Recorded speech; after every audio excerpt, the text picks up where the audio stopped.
That was very kind of you, and I want to say hi to everybody that's in the room and online. Not much more to say about my background. So I'll just give you a little bit more about myself and how I got here on my own journey. Um, I've been in the role now for just a little over 3 months. I actually passed my probation the other day, so my team is stuck with me. Hopefully they're okay with that. Um, I mentioned earlier, I am a Prairie boy, originally from Banff and Edmonton. I actually started as a teacher in my first life, and then progressed because of my volleyball career um, into the university and college scene, working at places like NAIT in Edmonton, King's University College, UCC and Kamloops. And then I was athletic director of a university in Edmonton called MacEwan University. Um, Came from Wow. very pretty humble sort of beginnings in the sense that our family was not very well off, but my dad was very supportive and worked very hard in the community. And, he always had this thought and idea of helping anybody he could help. And I think eventually that kind of hit me in the head. Um, and I wanted to do more. And I moved out of the athletic world, and my first job in the nonprofit world was with the MS Society of Alberta. I had a lot of personal connections to it. Um, and then one Sunday night, I got a very strange phone call from a gentleman named Mark Aston, who's still a good friend of mine. And he worked with Rick Hansen. Apparently, my name came up in a dinner party of his the night before, and they thought, "Would you like to come out to Vancouver and and meet with us about a new role at the Institute for Spinal Cord Injury," which I knew nothing about, other than the fact when I was a kid watching Rick Hansen in his Man in Motion tour on a local prairie highway as he rolled by. Went out and lo and behold, I started working for them. And I've been here in Vancouver for 16 years. I've worked not only for Rick, but the Terry Fox Cancer Research Foundation, worked very closely with Rick's oldest brother, Fred. Organizations like Habitat for Humanity, our largest hospital foundation, Vancouver General. Started a couple of vulnerable youth charities with some prominent business people here in the city. Um, and had the opportunity, because of my work with VGH, I ran a golf tournament for them, which supported the Vancouver Prostate Center, which is quite well known, not only nationally, but internationally, raising close to $750,000 for an integral part of equipment, imaging equipment that they still use today. Um, and from there, I was hired by Prostate Cancer Canada, which then was the national organization across the country, and I was the executive director for Western Canada. Um, Unbeknownst to all of us, and quite sadly, PCC folded, and the prostate cancer journey took a pause. And I supported a number of other organizations like Habitat and Kids Help Phone, um, and was very fortunate when this opportunity came around because this job and my previous job is not considered a job for me. I lost my father to prostate cancer 13 years ago. Obviously, I'm at higher risk and know a lot of individuals across this country that, like you, that have had their own prostate cancer journey and battles. Um, so really excited to be back in this world. Really excited to be back with this organization. As you know, had been a smaller BC foundation for a number of years to help the organization grow and stretch and out into wonderful communities like yours in Saskatchewan, the Prairies, Ontario, the Yeah. Maritimes, Quebec, the island, and so forth and so on. Um, I think we've achieved quite a bit in the first 3 months. I think my team is ready for their holiday. I think I am too. But we still have a couple of weeks to go with important work. But I thought I'd just update you on certain things and then just kind of open it up for any questions. I am running to a volleyball club volleyball, coaching U17 girls this year. So we have our sort of first parent meet and greet in a bit. but definitely have time and um, love your community. Did a lot of work in Saskatchewan and Medicine Hat when it came to Prostate Cancer Canada. So I'm very excited to do that again and help build and grow around awareness, around fundraising, obviously around education advocacy, create better relationships with the CUA, the Canadian Urologists Association, because I truly believe we need a good, solid relationship and partnership with them to be able to help guide and direct men and their families as they're diagnosed and as they go through their journey. Um, Obviously, the changes in my role from the previous executive director has occurred.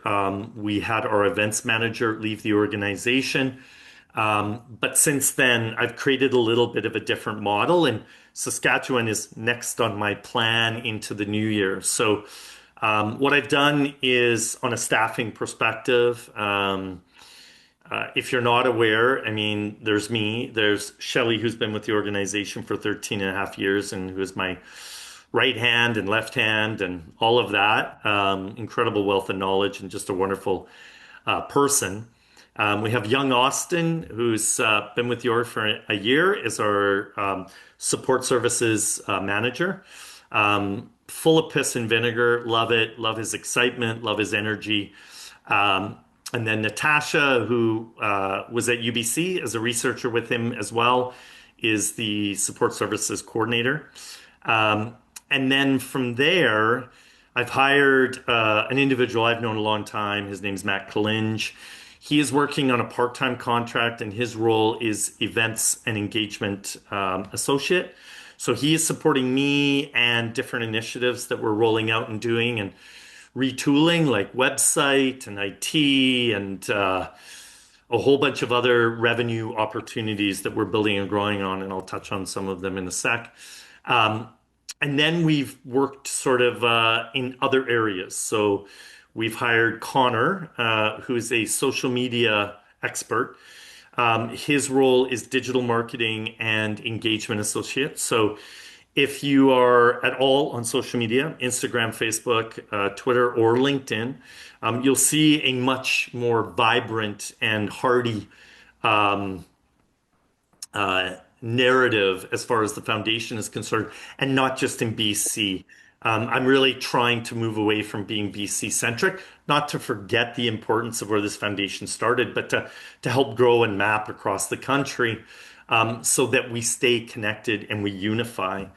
Um, and then we've hired a marketing communications contract. So these are all part-time contracts. We've hired an events associate in Moncton, one in Toronto, and one in Calgary.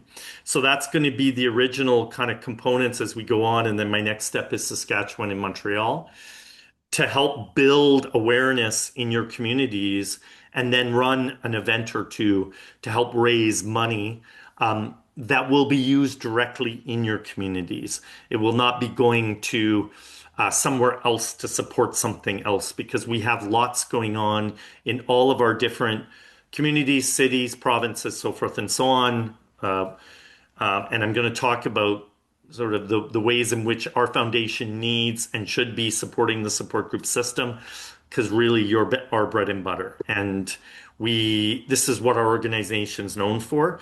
We do support research, but not at the level that the Canadian Cancer Society does or the local large hospital foundations or cancer foundations, although we will get there. We do it very wisely and with a lot of impact. Today, we just sent out via our newsletter. And if you have not signed up for our newsletter, I want to encourage you to do that. Go online and sign up because you get a lot of really great notifications and information. But we announced our 6 grant and aid award winners. These are researchers across the country that came to us and were scientifically reviewed by our scientific committee leader, Dr. Kishore Wasan, who is a retired doctor, scientific researcher in Saskatchewan and resides in Saskatoon. And we awarded close to $250,000 for these six wonderful projects. And they're projects that they're they're pioneering opportunities. And that's really where we're starting to look on the research side. A lot of new postdocs who are coming together with incredible information. And your very own James Froh sat on this review committee as part of our patient advocacy component. And one of the things that we celebrated today and that resonated with me when I sat in as part of the review process was the importance of the patient advocacy component. And in fact, and James, please correct me if I'm wrong, but I believe through James and one of our other board members, Winston Class out of Ontario, one particular review that was high on the research side actually dropped down because it was low on the patient advocacy side. And one of the reviews that was lower on the research side dropped in or moved into the top six because of the patient advocacy component. That really resonated with me because our review system was not just solely about research. It was about how it affected you, the patient. And that is a clear and really important message that I want our organization to celebrate and, shout at the top of our lungs because that's key. I believe that in a lot of other organizations and review processes, it is primarily about the research component. And if we're not doing research for you, the patient, what are we doing it for, right? Other than maybe a job.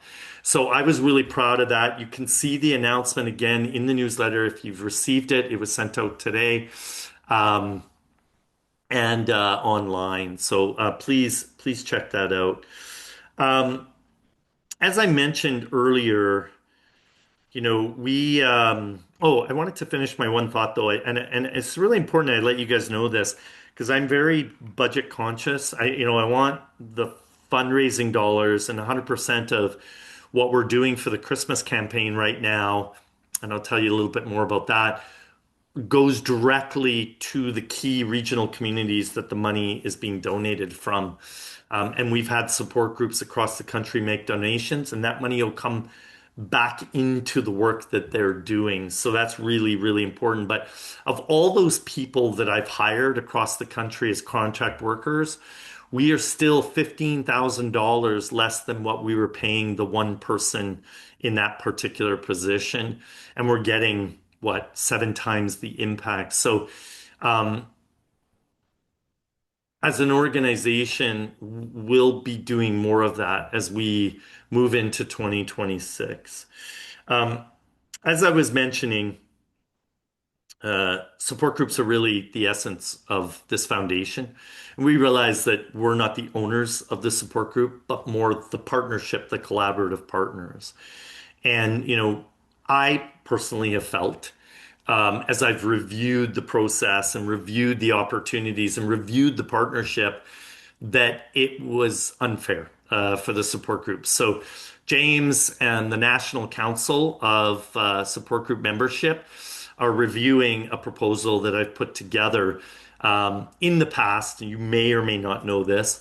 The partnership through the foundation, as we hosted, whether it was fundraising initiatives, websites, help with tax receipting. Those are things that we want to continue to do and we should be doing for all of our support groups that don't have that capability. We should be helping with ideas around how can you raise more money. And James and Murray Hill out of Saskatoon and I sat down when I was in Saskatchewan 3 weeks ago and talked about the opportunity of an event, a cycling event, and I think it has a lot of legs. I'm going to share something in a second that could work into that. But we discussed how do we support you guys more in your communities, both with awareness and sharing of stories and financially. So moving forward, the previous agreement was a 50-50 split. And I'll be honest, I didn't understand that. And I didn't quite understand how support groups weren't storming the castle. So that's going to move to 75-25 in favor of the support groups. And with discretionary opportunity for the foundation to only take 10 or 15% of what we call an allocation fee. And this is standard in the nonprofit charity world. And basically all it is it's an administration cost. You know, I pay Shelley to do the work to support the support groups with tax receipting. We pay an IT person to help set up a website if you're doing a particular activity or event. And that just helps cover the hard cost. The rest of the money is going to go back to you guys. The other part is we're going to support, as James came to me and said, hey, I've got this idea. We can't run the event because we're, as you know, we're a very small group, but we definitely can provide insight and help and work with and support however we can. You know, I'm a fundraiser and events person by trade, operations, so I have ideas and have had success. So I want to pass this information on and assist wherever I can. And then sharing the stories. So on social media here next week, we're going to be starting a series where we're going to be profiling support groups across the country. The other thing that we're kicking back to support group leaders is please share with us any really cool stories or ideas or activities that are happening within your particular area support group. If you're doing something at your local hospital or in conjunction with the symposium that James and I attended and that we profiled, we want to know, and we're going to profile it in our different newsletters. Our support group newsletter comes out every 2 months now, but we do special editions as we did today. We're going to throw it up on social media and celebrate. And, and it's not, again, just in BC because we're in, majority of us are in BC. We want to work with and celebrate all of the different wonderful things that are going on and the different stories and those kind of things as you want to share them. So those things are really, really key and important for me. And, you guys are really close, obviously, to the Medicine Hat community. And that was an area that I worked in quite a bit and supported Prostate Cancer Canada. So I'm revisiting and looking and seeing, what kind of collaborative ideas and things we can do between the two communities to maybe grow and build something even bigger between your organization, the Med Hat, and Philippe there. So stay tuned for more information with that.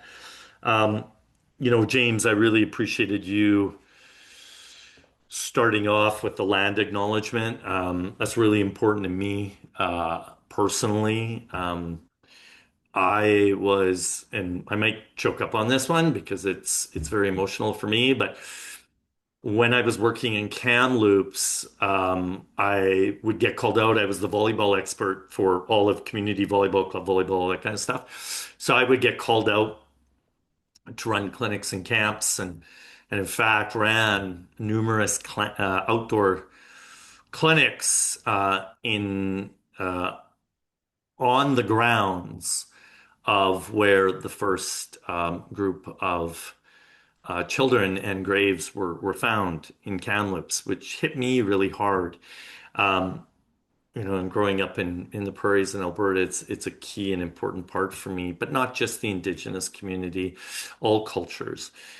So an area that we're going to be doing more work in is enhancing the narrative of prostate. And if you were on social media, you'll see a post that we put out today that,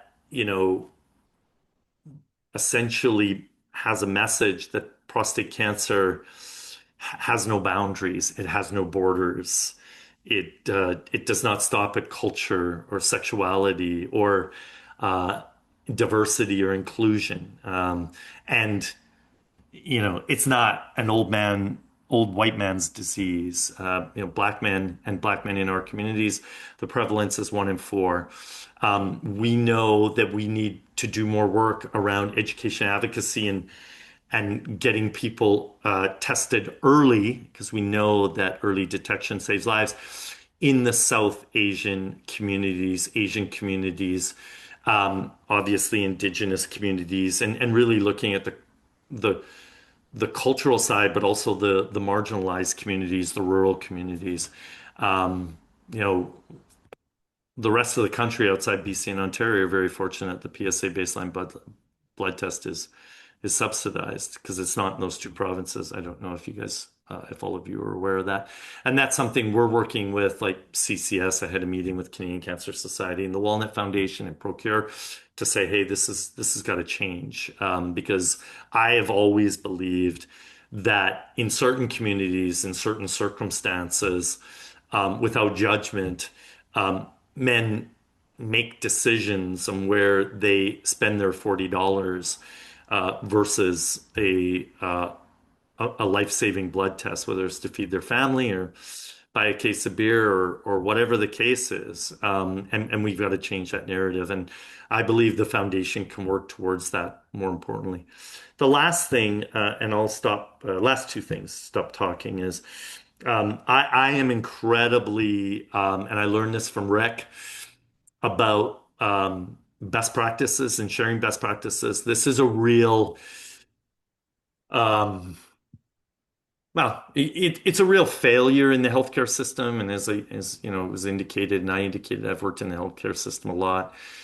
People are more worried. A lot of people or a lot of groups are more worried about protecting their knowledge and protecting their donors versus sharing information and making it easier for the communities that we're supposed to be working for. So collaboration is key. And I just had a meeting with CCS today about the possibility of bringing back a campaign that I helped create with PCC called Plaid for Dad. You may have heard of it in Saskatchewan. Of course, we know in the prairies. I'm trying to look around at everybody's wardrobe here. Plaid's just a regular uniform for us, right?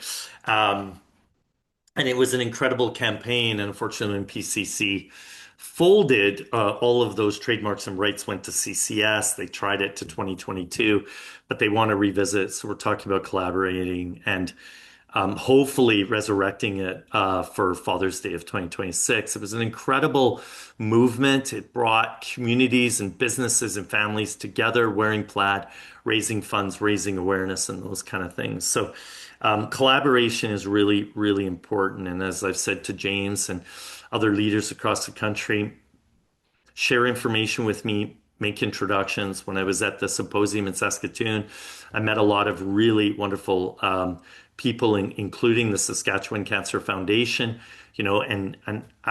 we're going to be talking and working and saying, how can we do more and better work in the province of Saskatchewan?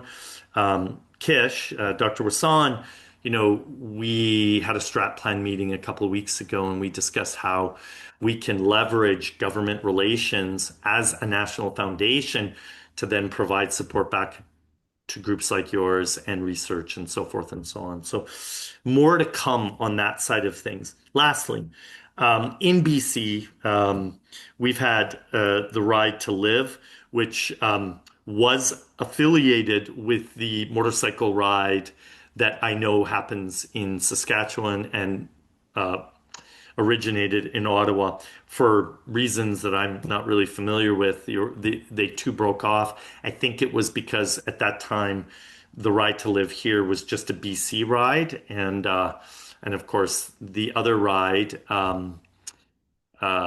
it has become a national ride.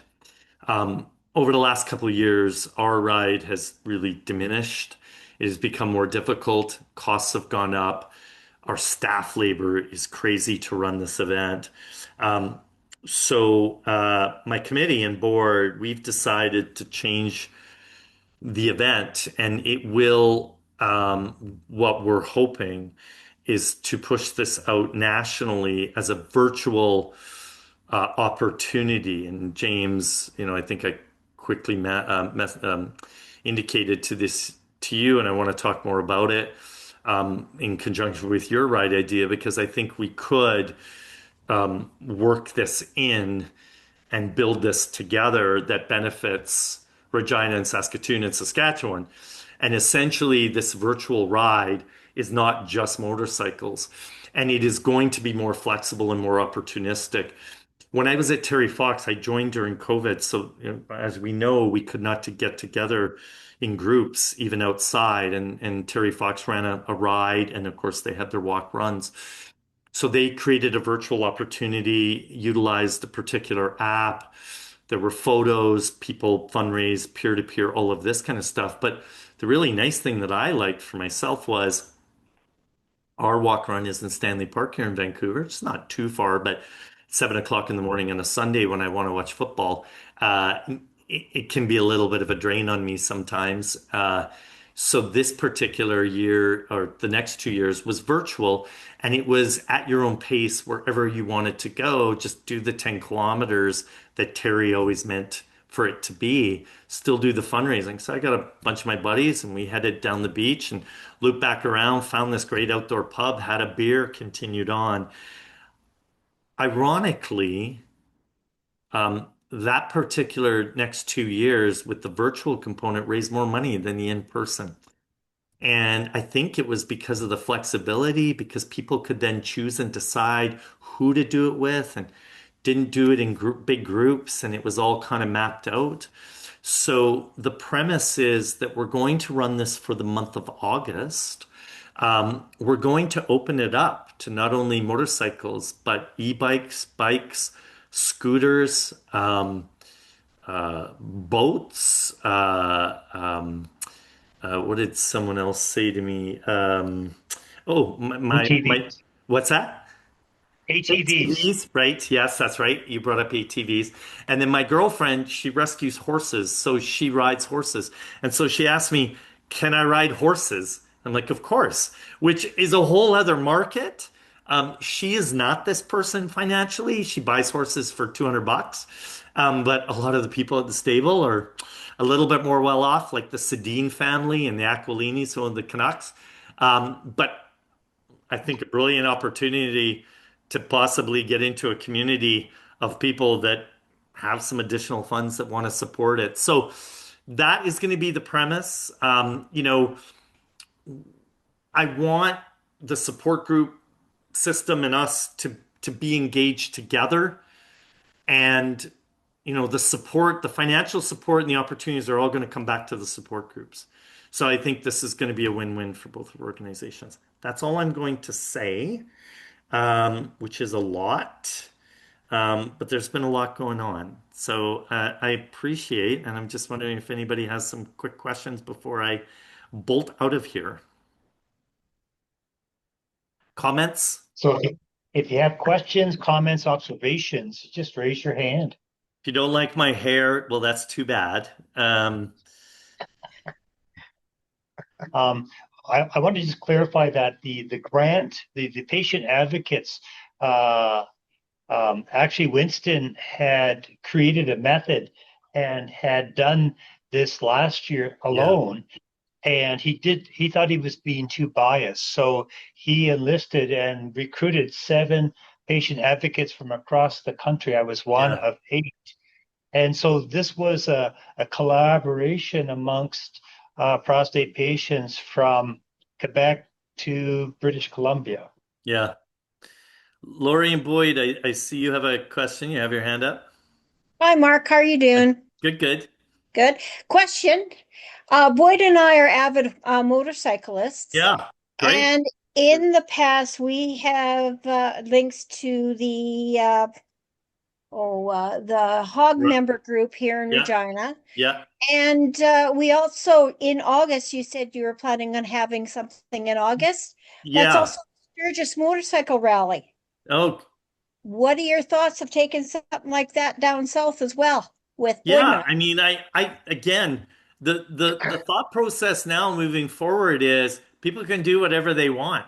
Like because we have, a big ride for our motorcyclists and our bicyclists is to ride up to Whistler, up the sea to sky. It's one of the most beautiful, windy, opportunity to pass and move your motorcycle through. So that really is the premise. And the reason we're doing it in August is, 'cause people are on holidays, and we're just saying, cars are not included in this. And so I think the sky's the limit for sure. Yeah, And because it's any time, and it'll be any time in the month of August. So if you're deciding for a particular rally, it's there, and this is what you're going to do to create awareness and fundraise for the ride that's going to be national. And we developed something called the Amazing Race last couple of years in here, and it was like you stopped at different places and you did a thing. And now we're going to do it via photos, which will be awesome because we're going to get photos of people where they're doing their thing, and we're going to call it Your Amazing Race. So really, the power is going to be with the participants versus the organizers. yeah, And we're going to see what happens. So yeah, yeah. Well, you said something about virtual, so there is a window there as well. yeah, So just to give you a heads up, we cool. got we have networks there as well. Great. That's awesome. I'll be Great. leaning on you for that to get it going and out there then. All right. Perfect. Thank you. Anybody else before I jet off? If you have questions, just raise your hand or just speak out. I must have done a Hearing good none, job then. That's always a good indication. No questions. Love you hearing, all. hearing none, Mark. Absolutely, Mark. Excellent presentation. You're always so engaging. So thank you, Mark, for You're too joining kind. us and sharing your just the update on the foundation, but particularly your vision for changing I think the dynamics between the National Foundation and support groups. And as you said, you don't want to take over support groups or No. own, but what you're talking about is a partnership, a Yeah, collaboration with that's right. local support groups. Yeah. And I was really impressed that you're talking about how do we do this together? How do Yeah. we unity? And that's a really great question for us. I think not just here in Saskatchewan, but across the country. 100%, as we discuss and will continue to discuss, amongst the National Council of Support Group Membership. I mean, full transparency for everybody else. James was privy to that question. We're starting the conversation, and our James and Al and Sylvan of the executive, are now in my prompting, but I know it's come up. Um, looking at unifying to one main support group council across this country, not a BC council as we have now, and then a national council, and we have two separate groups. There is this, but I don't think it's as uh, clean as I think all of us would like to see. But this directive cannot come and should not come from me or the foundation, but more in support of, which I am, to one main national council where everybody has a voice, everybody has representation, and I think this is the only way we're going to unify and grow and build and share what people are doing across this country and create more members and membership and help more men in their families and people in their families. So thank you. I'm going to run. It was so nice to meet you guys. Please stay warm and safe. And I want to wish you all an incredible happy holidays, Merry Christmas if you celebrate that, or whatever you celebrate, to you and your families and your health.